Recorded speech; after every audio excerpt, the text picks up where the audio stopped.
Welcome to our lesson on multi-step equations. Today we're going to take a look at when a solution might be zero, when an equation might have no solution, or when an equation is considered an identity. So let's go ahead and look at a little activity here. We're going to pick our favorite number and plug it in for x. And we're going to see if our favorite number happens to be a solution here. So I've got a couple of favorite numbers. I like the number 2 and 5 and 17. I'm just going to pick one of these to use, but before I do that, I want you to pause this video and try it yourself. Pick your personal favorite number, plug it in for number 1, see if it works, plug it in for number 2, and see if it works.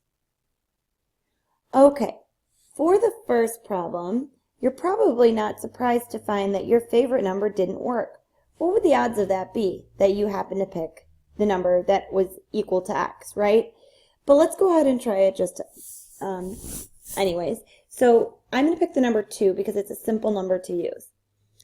7 times 2 is 14, and I have minus 6 equals 2 times 9 is 18, plus 11 minus 2 times 2, which is 4. Okay, 14 minus 6 is 8. 18 plus 11 is 29.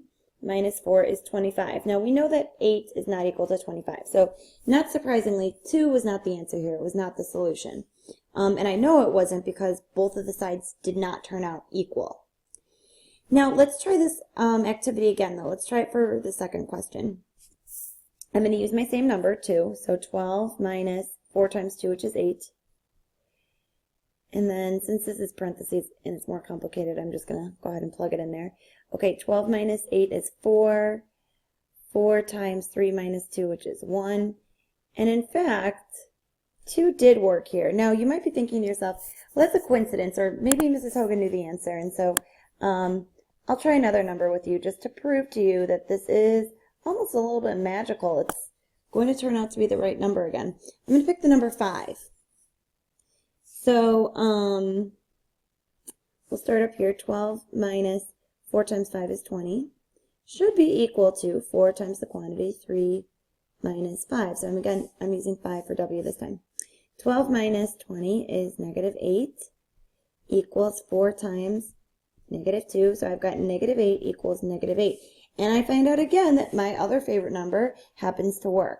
Why does that happen? Why do I keep, and of course you could do this too, and you could plug in any number in the entire world, decimal, fraction, positive, negative, it doesn't matter, it will work every time. Why does that happen? That's what we're going to be taking a look at today. For some equations that happens, and for others, for most equations, it won't. So let's go ahead and look at the first type of question. And again, just to remind you, we're going to be looking at equations when 0 is the solution or answer. That's what solution means. Questions where there is no solution at all, and questions that are considered an identity problem. Okay, so let's go ahead and look at this first problem. Before we solve it, we're going to need to remind ourselves that if I'm solving a multi-step equation, especially where there's variables on both sides, I'm going to need to simplify first, and then I'm going to need to move all variables from one side to the other, so they are all on the same side if necessary. Let's go ahead and look at this problem.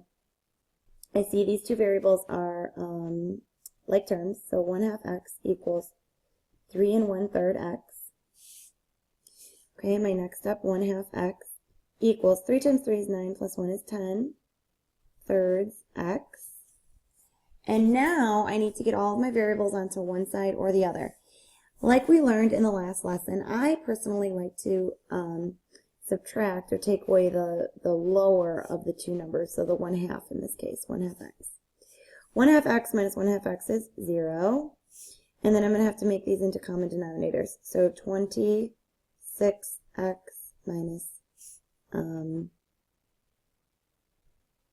about that, 6x is 17, 6x. Now I still need to get x alone. So right now there's a fractional coefficient. It's being multiplied by a fraction. So I'm going to multiply by the reciprocal. So times 6/17 and times 6/17. And that's going to cancel out. I'm going to write my work up here. 6/17 times 0 is 0. 0 equals x. Now, we definitely, since that's kind of a funky answer that I haven't seen before most likely, I want to plug this in to make sure it works. So what I'm going to do is I'm going to show that I'm checking my work down here. 1/2 times 0 should be equal to 1/3 times 0 plus 3 times 0. So 1/2 times 0 is 0. 1/3 times 0 is 0. Plus 3 times 0 is 0.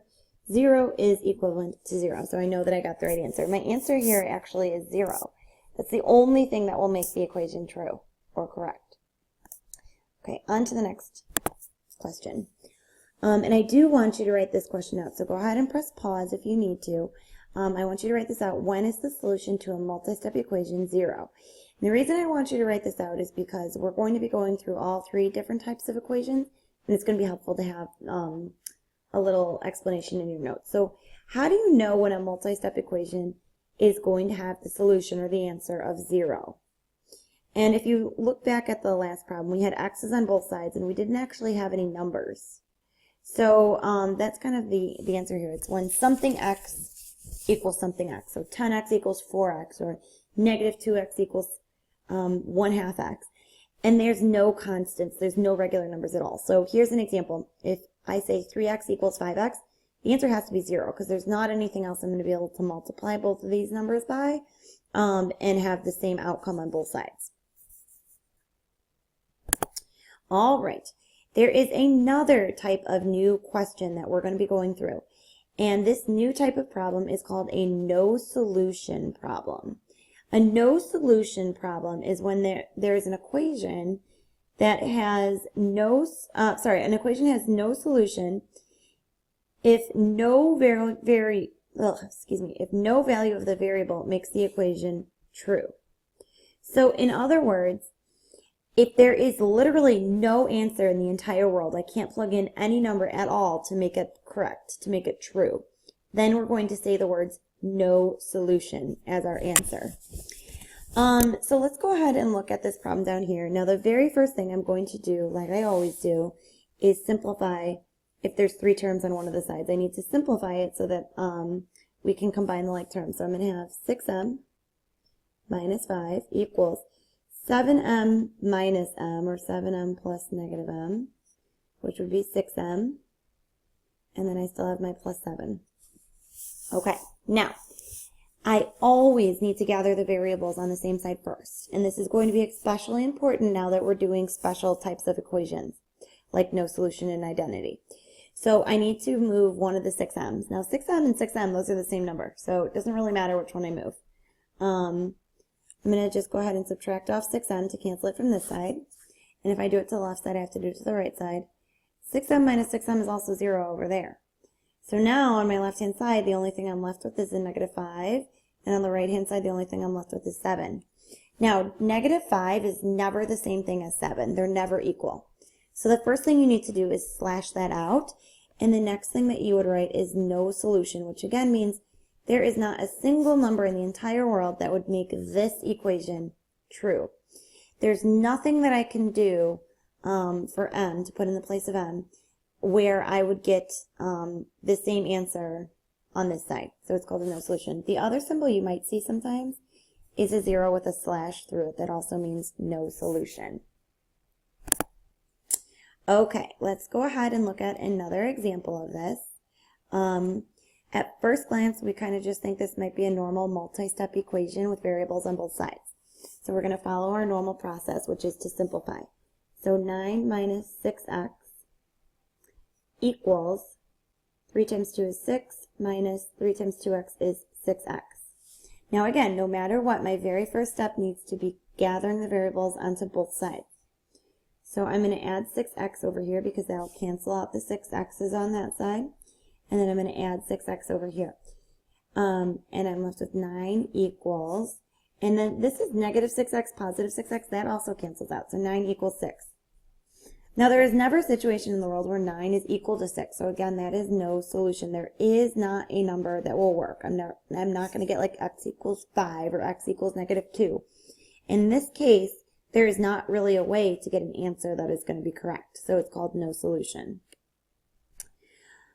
And just to clarify, if this was on a test or quiz or entrance slip or classwork, you would literally show all of the work, slash this out, and then write out the words no solution, and that's what you're going to circle. Okay, we'll do one more. First step, again, like I did before, actually go ahead and pause this and then we'll go over it together. Okay, hopefully you got the same answer I did. Our very first step, we need to gather the variables on both sides. So I'm going to subtract 5n from both sides. 5n minus 5n is 0. I'm left with 9 equals, that's also 0, negative 1. And again, that's never going to be equal. Final answer here, no solution. Okay, now just like we did a write-up with the 0 solution, when is the answer no solution? So go ahead and pause the video and write that out. And I also want you to think about it, and then you can press play. All right, hopefully you thought about when is the answer no solution. This is a little bit more obvious than the first time. Here you can see that we had a 5n and a 5n, and then we had some other constants. You can see that when we simplified, we had a negative 6x and negative 6x, and then some additional constants. And over here, when we simplified, we had 6m and 6m, and then we had additional constants. So that is how you can tell that the answer is going to be no solution, is when both variables have the same coefficient. So 6m and 6m, or negative 5x and negative 5x. They have the same coefficient, but they have different constants there. That's when the answer is going to be no solution. And the reason for that is because if I were to plug any number in here and get something for 5x, I'm going to get that same thing over here. Whatever number I get here, I can't add 9 to it and still get the same as subtracting 1 from it. Okay, and we're going to go on to our last type of equation, which is called an identity problem. An identity problem is an equation that is true. Oops, sorry about that. An equation that is true for every value of the variable. So this was that magical problem we looked at in the very beginning of the lesson. Any number you plug in is always going to work for an identity problem. And these are very special equations. We don't come up with these a whole lot, but they do happen once in a while. So there are a couple of different names. You might see the word identity, you might see the phrase all real numbers, or you might see the phrase infinitely many solutions. Now, according to the Common Core, infinitely many solutions is most likely what we're going to see. On the classwork for this lesson, though, I put all three things. I put identity, all real numbers, infinitely many solutions. On a tester entrance slip, any of those words will be fine. I will know what you're talking about. But let's go ahead and get started. So, two-step equation, I'm going to go ahead and do 10 minus 8a equals 10 minus 8a. And you're probably thinking, well, I'm starting to see a pattern already. Both sides are almost identical, or they actually are identical.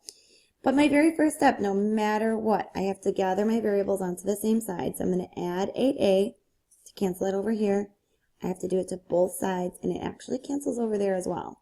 So what I'm left with here is 10 equals 10. Now 10 always equals 10. That's always true, no matter what. No matter if we're talking about money, dogs, hours, 10 is 10. And so because this is always true, we're going to know that this is an identity problem. We can plug in any number in the entire world for a, and both sides are going to be equal.